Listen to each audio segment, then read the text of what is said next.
Welcome, everyone, to Creators Corner here on the Tabletop Express. This is the time where we go behind the meeple and we meet the people behind some of our favorite games, designs, art in games, all that good stuff. In this particular case tonight, I'm joined by a returnee to the channel. Eric, you were previously on the channel. I want to make sure I make note of this, and I appreciate you joining me for that. Because you were here to talk about colorblind accessibility. Right. And it was a really great conversation. So I don't intend to hit too much on that tonight, but I'll encourage everyone to go back on the channel and take a look at that chat. That was a great conversation. So, thank you so much for taking time to come back.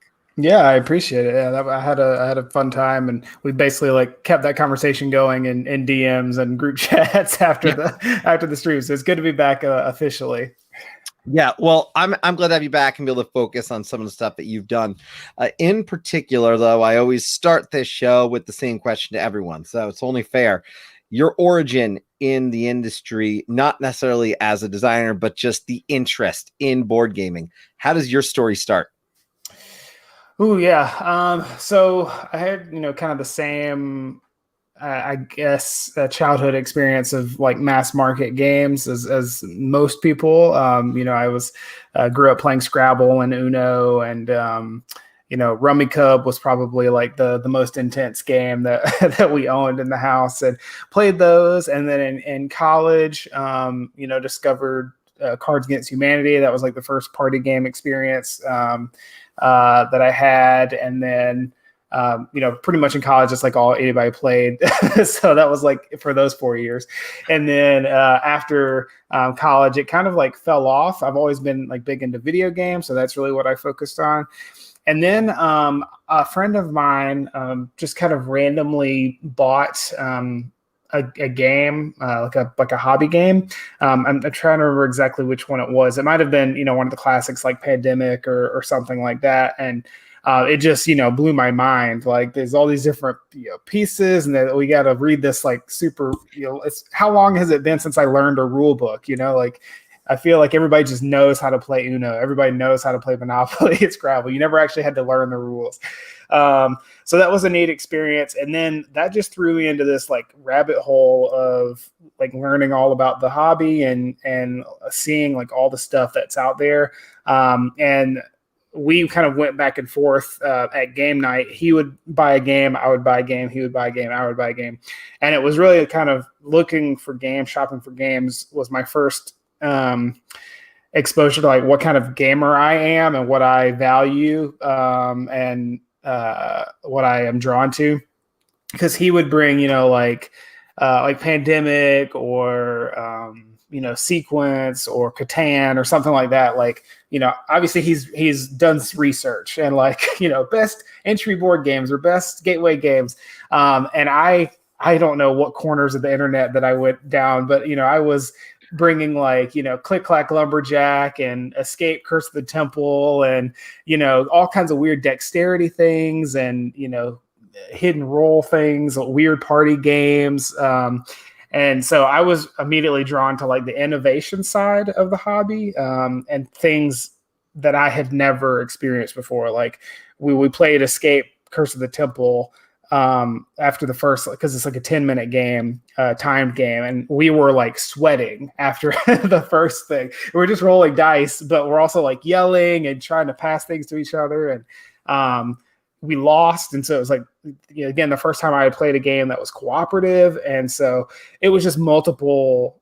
It probably wasn't my first gateway game, but that was the first game I remember realizing what was possible. You could make people sweat playing a board game. You could play a board game cooperatively. You could have emergent narrative in a game, a game where the theme matters and there's a soundtrack playing in the background. It was a really cool experience. So, then I started designing games, and almost immediately party games kind of just clicked with me, and they were easier to get to game night for sure. The interesting about that too is you mentioned, I just as an example, Cards Against Humanity and some of these other things, which I always laugh because people say, "Oh, that game," and I then I go back and like, yeah, but in college, like I had a blast with that game. I would still enjoy it. I don't play it all the time. I literally have a box of that, I think, sitting right here, which is what's making me laugh. Yeah. But these games were easy to get to the table. The heavy games aren't for everyone. And I think one of the exciting things for me of having you on is the games you make. I don't even call I know they've got that party-esque to them, but there's more to it than that. Like there's just one of the things that I actually read about you, and this was, I believe, when Bicycle Cards put out an article as related to tattoo stories, and they described you as with the objective of bringing joy to players, and I loved reading that. So, what was it about some of these games that you think brought you that joy? Is it the interaction? Is it the actual gameplay? Like, where does the joy come from for you with these games and kind of the games that you try to put out for people? Yeah, that's a good question. I think to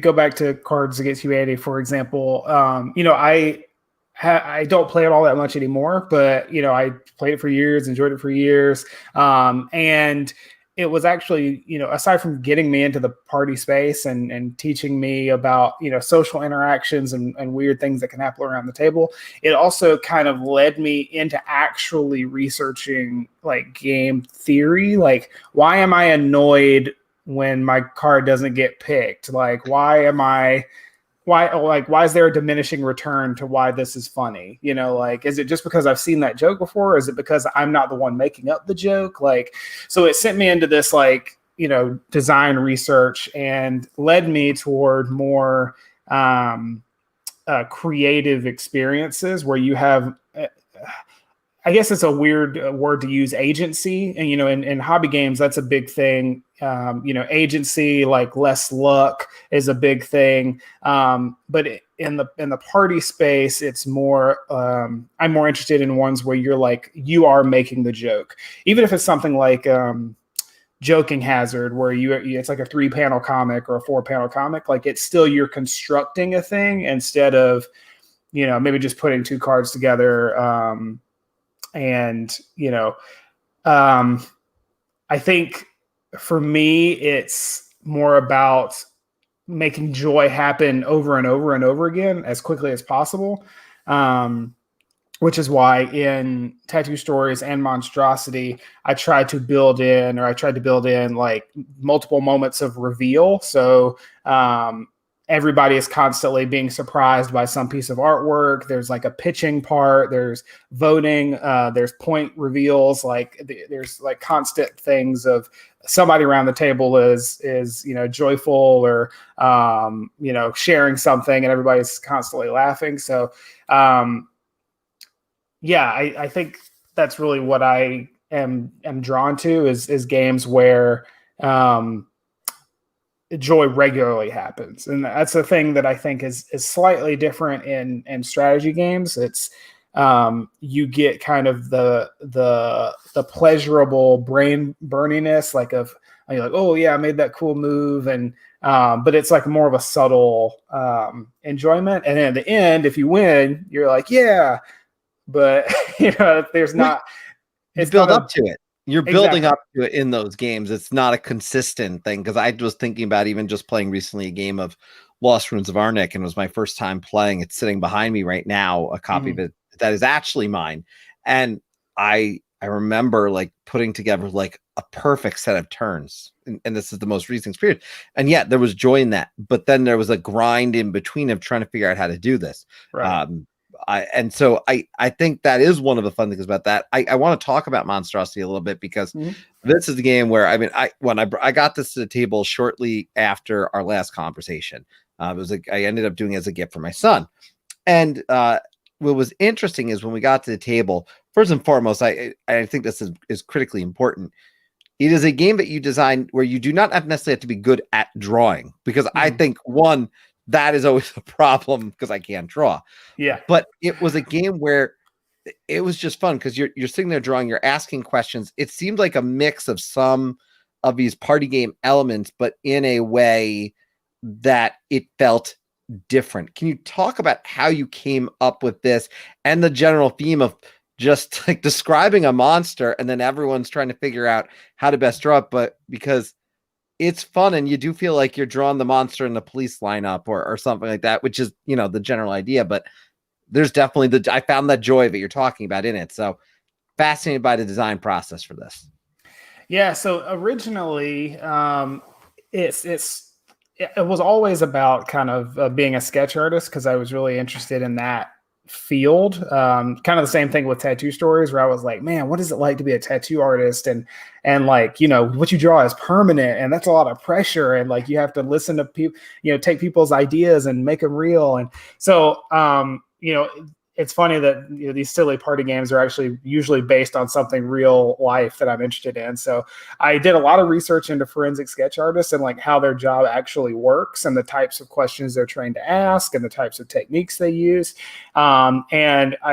It started out like, oh, what if there are people and you're trying to describe the people? And then I was like, I need to, you know, crank it up to 11. Like I'm sure that's interesting, but that's a little bit too close to reality. So pretty much immediately after that, the next idea was like, okay, what about monsters or aliens? And we played that like the first time, and it was just, you know, it clicked. Like, this is hilarious. And yeah, it's interesting because it's, you know, it's more a game about communication and listening than it is like being able to draw. You know, there's a lot of times where artists I've played with like real artists, and they get lost in the weeds of like adding a lot of detail to the tail or whatever, and then they miss some whole description about it having 3 arms. And so, you know, everybody else at the table has 3 arms and they only have 2 because they missed that because they were working on the trail. So yeah, it's an interesting mix of, you know,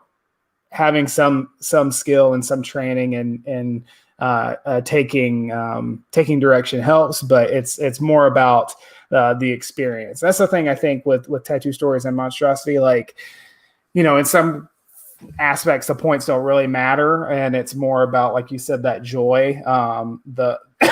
The experience each round has moments of pleasure, as the witness in MonsDRAWsity. Like when you flip over the card and you're faced with this thing that you've never seen before, it's a neat moment because you're like, oh no, like I have to describe this in a couple seconds, you know.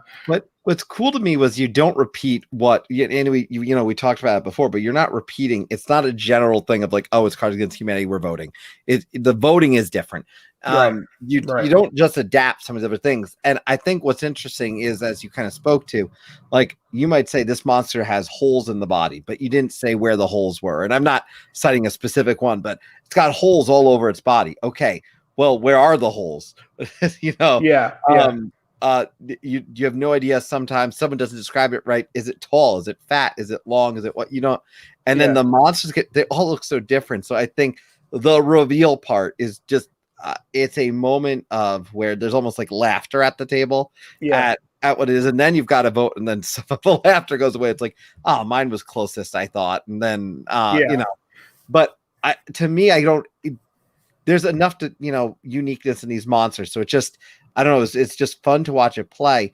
But you did make it unique in that process. And what's cool is the research. How do you go about conducting, like, in terms of research from a time perspective? How long would you say you're doing this? Because researching there's a lot you can find on that, I can imagine. So yeah, that.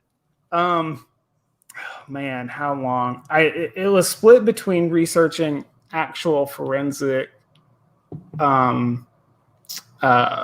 sketch artists, and then researching creature concept design also, because when I landed on this theme, the next thing that I did is, okay, I need to like source some art for a prototype, and to pitch, and that sent me into a whole other, like, I found this whole universe of people that I'd never thought of before, that there are people whose whole job is just to come up with weird creatures. You know, like somebody had to come up with Godzilla or like Gizmo or, Crypt Keeper or whatever. Like somebody's got to come up with these things.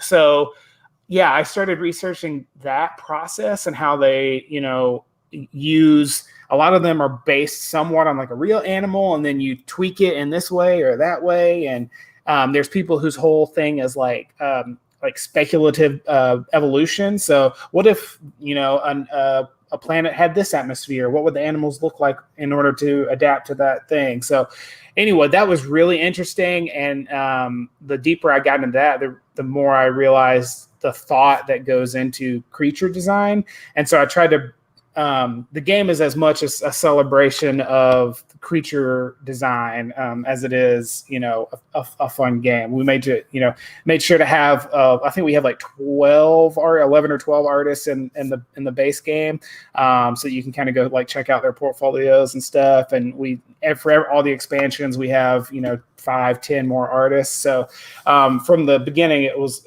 always, I always wanted to be a celebration of creature concept art. And so that took me forever to find a whole bunch of artists. I still have a spreadsheet with like hundreds of names on my wish list. So if you're not in the game yet, you expect an email at some point.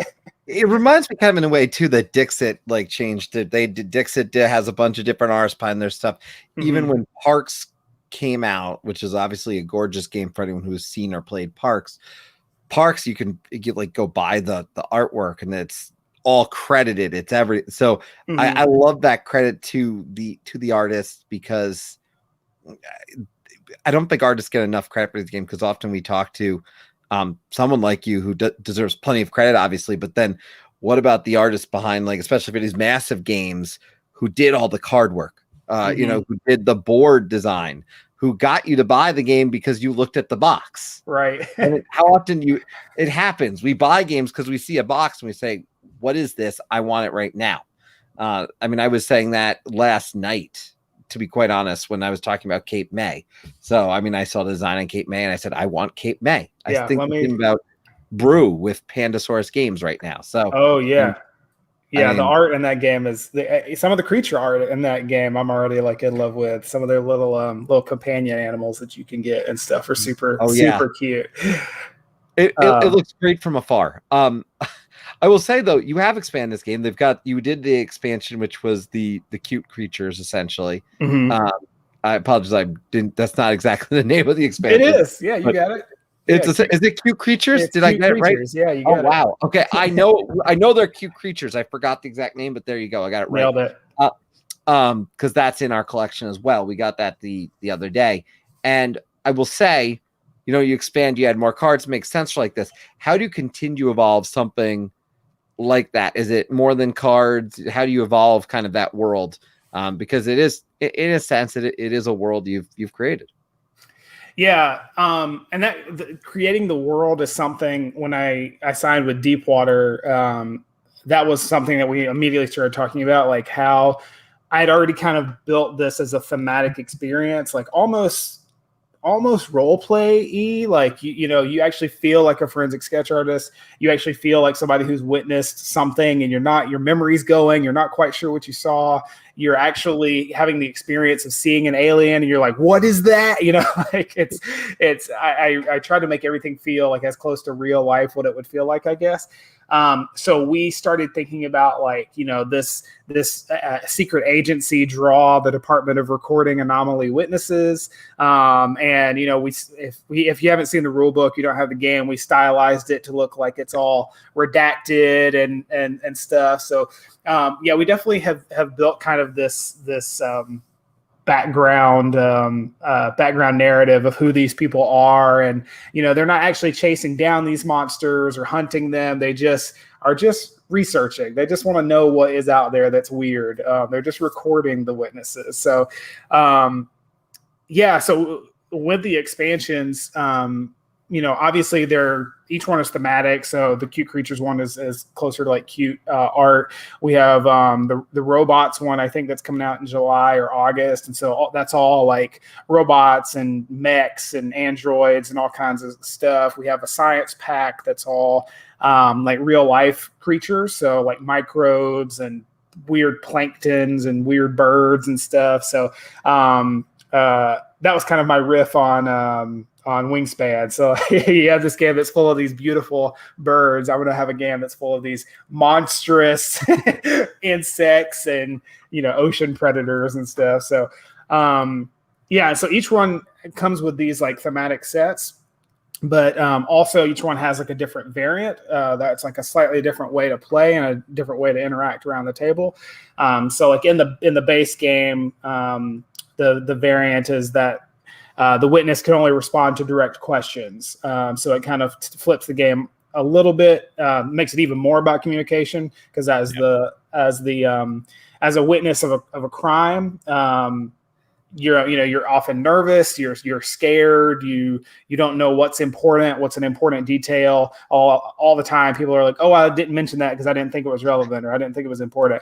So it puts the artist even more pressure on the artist, because they have to ask questions constantly, because the witness can't say anything without it being a response. So in the robots one, I can kind of like reveal this a little bit. The variant is called Some Assembly Required, and it's more of a collaborative thing. So you're drawing parts of the robots and then passing them around the table to other people. And so each illustration is not your own. It's not you're drawing the whole creature. You're kind of collaborating with everybody around the table. And then there's a different way scoring works. So yeah, we keep the game fresh, not only with new artwork, but also new ways to play and new ways to explore this universe. And what your job would be like as a draw agent, as it were. So, and I do love that world. I do have a question I want to bring to the table. Brian has popped in, our good friend Brian here, and he had asked, besides expansions, are there any new projects that you are working on, or anything you're up to?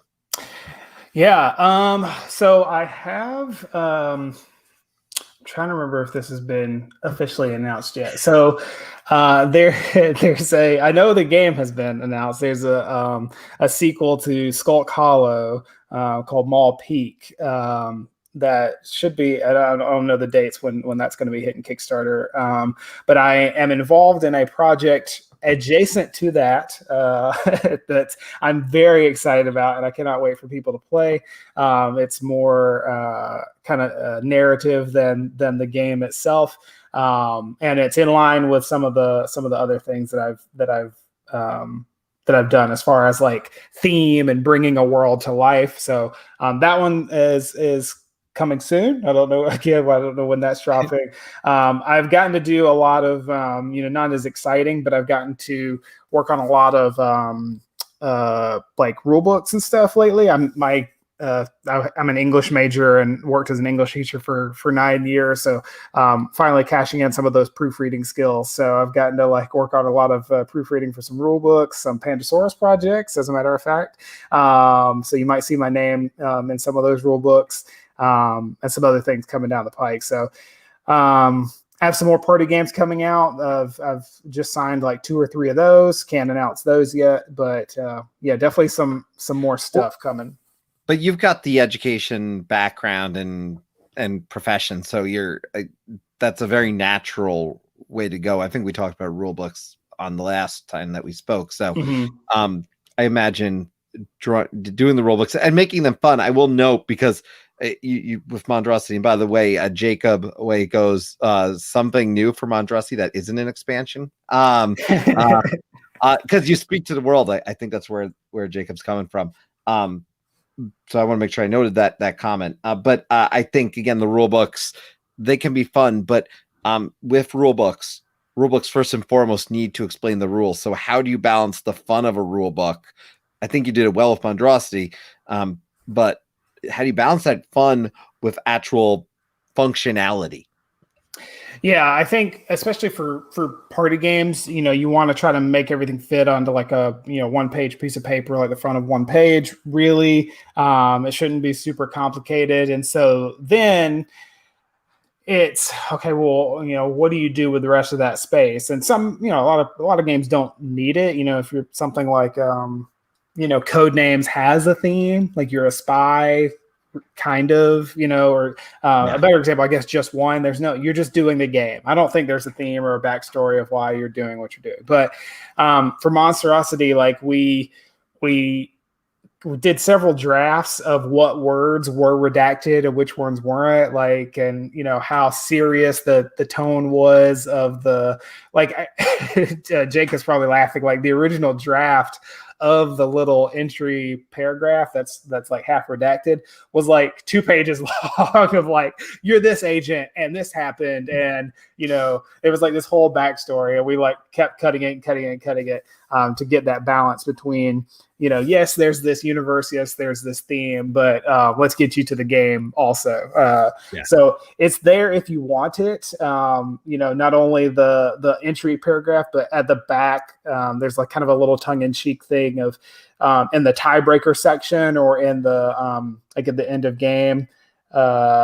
Yeah, exactly. If there's a draw, or if there's a tie, we have this paragraph that's like so redacted it's useless. It's like, make sure that you don't, and then there's like a whole sentence. It's like, if there is a tie, you can always, and there's like a whole redacted. So we kind of had fun with that. Like, again, the points don't really matter, and just have friendly ties or come up with your own your own tiebreaker. So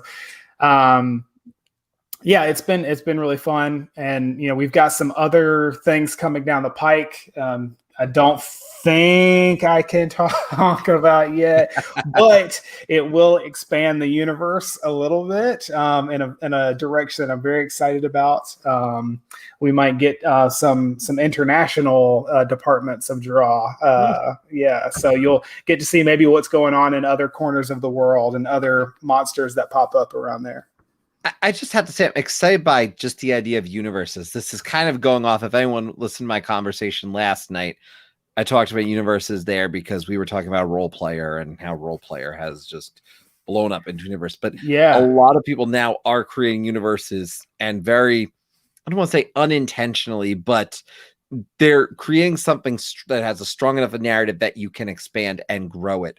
And it's just very fun to see. So I love seeing it, with this, because it's just a fun theme. It can go in a different direction. You could see this go into almost, like I say, from my mindset, I think of something like Ghost Hunt and Treasure Hunters, right? And I could see something at that same level that hits that same audience in the same universe. So that's just one of the things that comes to mind, which is that game, by the way, gets very hard when you add the expansion. Just want to note, it gets really hard sometimes because there's like a ghost you can't stop if you haven't played it. It's but you've expanded this world in a lot of ways. And in this industry, you've been around now for a few years doing these and getting to do the rule books. So it's great to see that. You also did, I think we should note, working with in terms of Roll20. So for MonsDRAWsity. So can you talk a little bit about MonsDRAWsity and with Roll20? Because that is something I don't think we've spoken to tonight. Yeah, so that was something that Jacob and Nolan at Deepwater had going on, kind of in the shadows, and just surprised me with.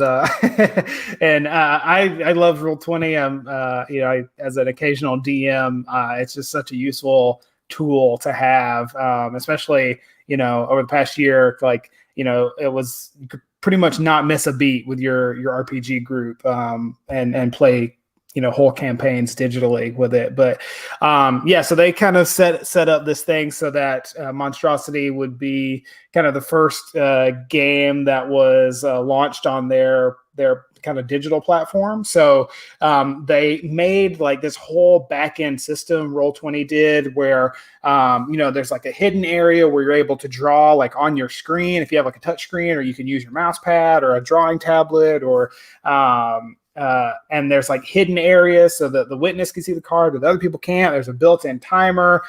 There's like dynamic lighting. You could change the color of the markers. It's like such a cool experience. So they launched that a couple weeks ago for their pro members.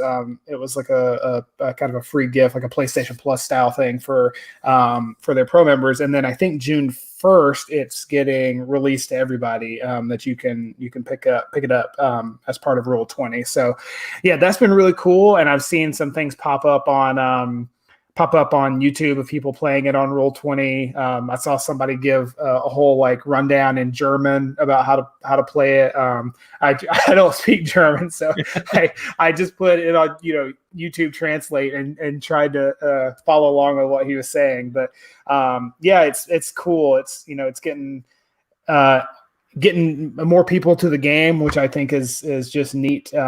Aside from, obviously I want, to do well and people to pick it up and all that kind of stuff. But part of the reason I made the game is I wanted people to be more comfortable making art, and sharing art, and, having a playful experience. And so the more people that just try it once, you get that experience of having drawn a monster and made up a monster and all that kind of stuff. So we also worked with Roll20 to talk about some ways that like you could use it outside of actually playing the game. So since Roll20 is primarily like a big RPG platform, like how can you use these monster assets in your adventure, or how can you make MonsDRAWsity like a thematic part of the universe? Like, are these monsters in like, some lab from some weird druid scientist, and and his experiments, and you have a dream about them, and you have to describe your dream to the other party members. Like, we worked with them to kind of give DM some ideas of ways they could use it. So it's been a really cool partnership, and got some other things coming from that partnership. So I'm really excited about. Before I let you go, a few fun, quick questions I want to ask you. You mentioned earlier video games, and this is the 2 nights in a row now, but I'm actually asking a question about video games to someone, which I haven't asked anyone in the previous 12 episodes before last night. But favorite video game, because you mentioned them. So anything that pops up on that favorites list for you. Yeah, well, I just a couple weeks ago beat Hollow Knight, which was just such an incredible experience. I love visually stunning too. Yeah, and emergent narrative. I love like Souls games. I've played like all the Dark Souls and Bloodborne and all that kind of stuff, so it had that flavor. I love a Metroidvania game, so it was just like this amalgamation of everything that I loved. These little side characters that have their own little way of speaking and their own little theme songs and stuff. Oh, that was just so great. I've been playing a lot of like my Oculus Quest. There's a game called Synth Riders that I really, really like. I was big into Beat Saber for most of as part of like my workout routine and just fun. But I picked up Synth Riders, just, it was on sale. I was like, why not? Like, it's probably not going to be as good as Beat Saber, but and I haven't played anything but Synth Riders since I got it. It's so cool. It's like much more fluid and dancey and uses your whole body differently than Beat Saber does. But the Quest is I'm kind of the same way with games as I am with board games, with video games, with board games. Like, yes, I play big releases. Like, I always pick up the new Call of Duty or, the next Uncharted or something like that. But I'm also like so excited when the next like Katamari Damacy comes out, or like Untitled Goose Game, or something that's like weird. So the Quest is interesting because it's pushing the boundaries of what a play experience is like. And but the indie game scene and video games for the past 5-10 years has just been really, really healthy and really cool. So and stuff like Steam allows things to go viral that Dorfromantic I was like obsessed with for several weeks. Steam is interesting too, because Steam's become critical for board games and video games. Mm-hmm. I mean, you look at all the things on there. I play Istanbul on Steam probably 2 to 3 times a month with my gaming group, and particularly over the course of the pandemic, we were playing Istanbul and a few other things. I'm trying to get my friends to play Raiders of the North Sea on there, so that there's a bunch of these things. Steam's been critical. Mm-hmm. The same thing. I kind of want to go the same direction. What is a board game right now that's on your mind, maybe that's out there by someone in the industry that just catches your eye at the moment, as a designer or as a player, either side of it? Yeah, my number one, my current obsession, and I've only played the demo of it, and I can't get a copy anywhere. I've pre-ordered it from my friendly local game store, but Micro Macro Crime City you and me both.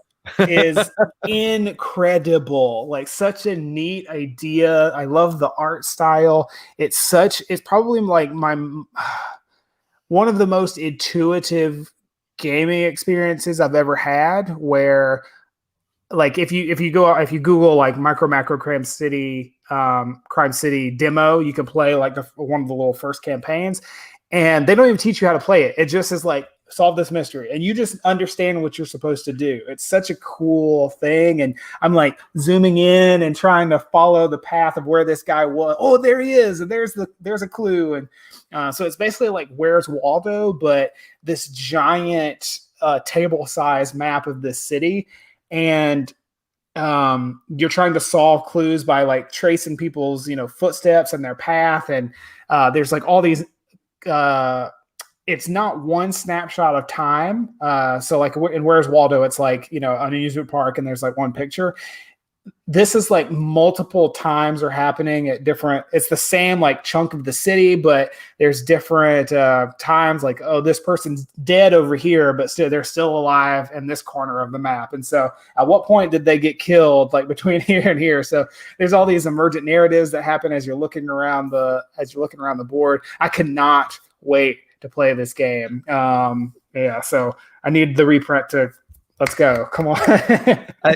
I know multiple people looking for it, and after they started telling about it, I'm like, okay, now I need it. And if there's one copy, I can't guarantee I'll give it to you. It sounds awful. No, in truth, I'd give it to my one buddy Ryan, because I know I can at least play with him. But it's like I definitely look for copies. Last, and it's really important, I ask everyone on the show this before I let you go. Really, when you look at what you've done, you've talked a lot about research. You've talked a lot about design process, things you've gone through. What's the advice you do give if someone was to ask you, hey, I want to design a game? What do you tell them? Like, how do you get started? How are they going to end up being potentially successful in what is a very competitive industry?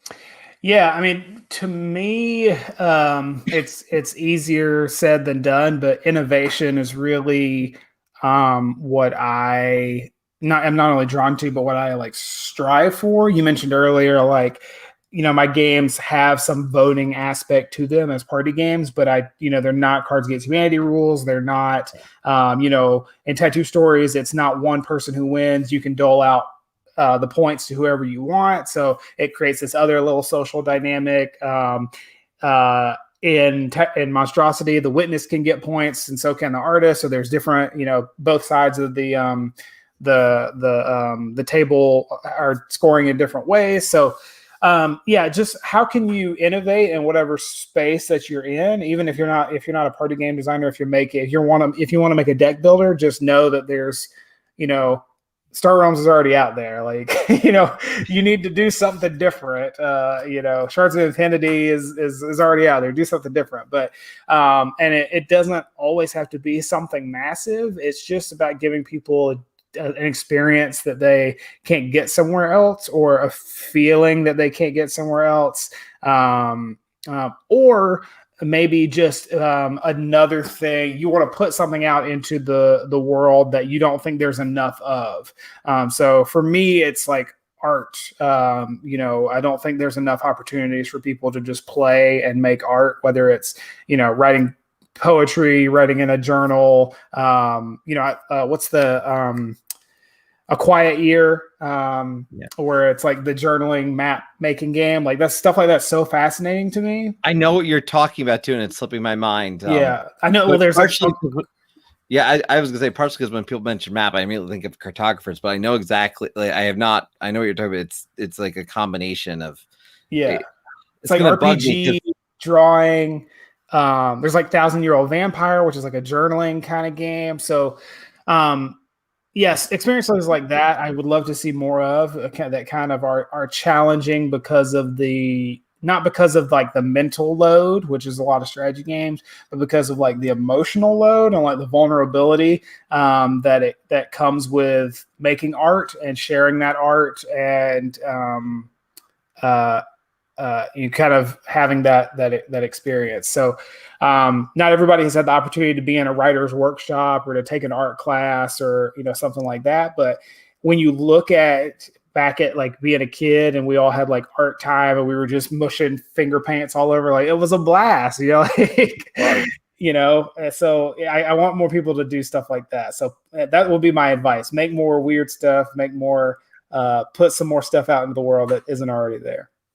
And don't be afraid to. I've read you've said this. I know we're not unique in saying this because I know myself said it and I've seen other people say, but really, we can't be afraid to fail. Like, you've got to be able to try and fail up. I forget who says that, but it's like fail up. Like, keep going.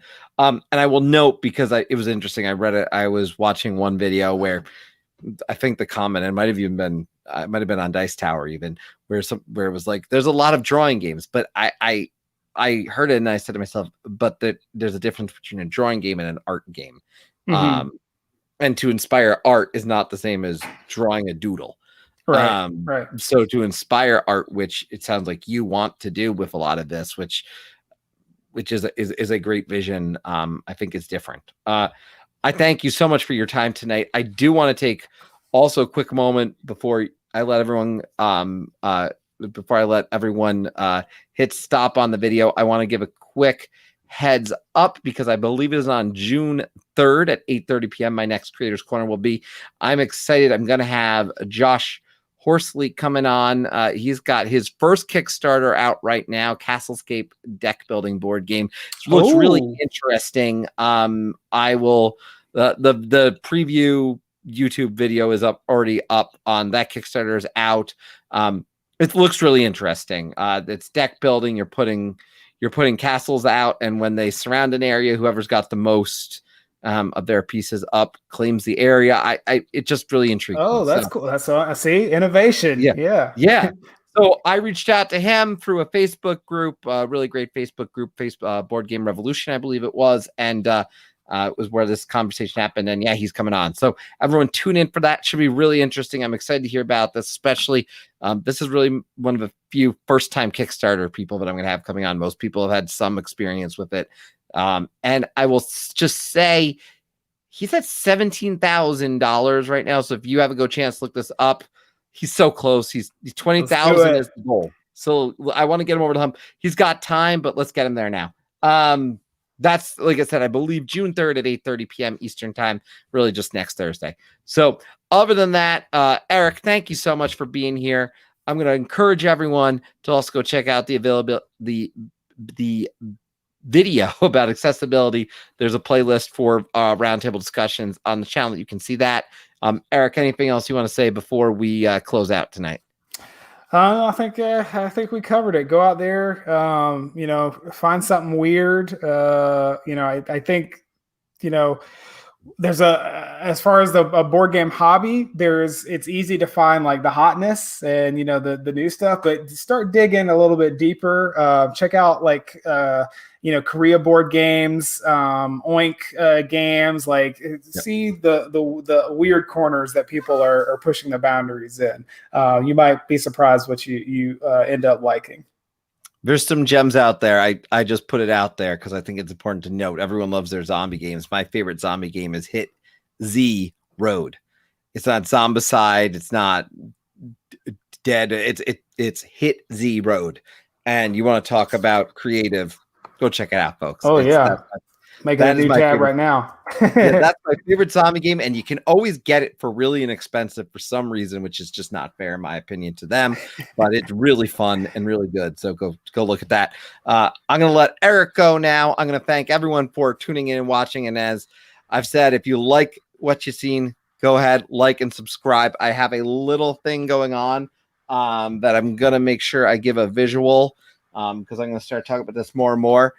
If you go ahead, tag me, tag the channel, the TT Express on Twitter, and you show me that you've shared the YouTube channel, I'm going to be giving away a Level Up Loot Box 1. I happen to have an extra one of these from Renegade Game Studios. They didn't give this one to me specifically. I got it with a game, and I already owned it. So I am giving that away. So do that. Once I hit 200 subscribers, going to pull the list and send it to someone. I don't really care where you live. So I'll get it. So cool. Do that. Help me get to 200. Appreciate that. And on that note, I'm going to end and say thank you to Eric. Thank you to all of you for watching and have a great night. I will be back here again, as I said, June 3rd, 8:30 p.m. All right.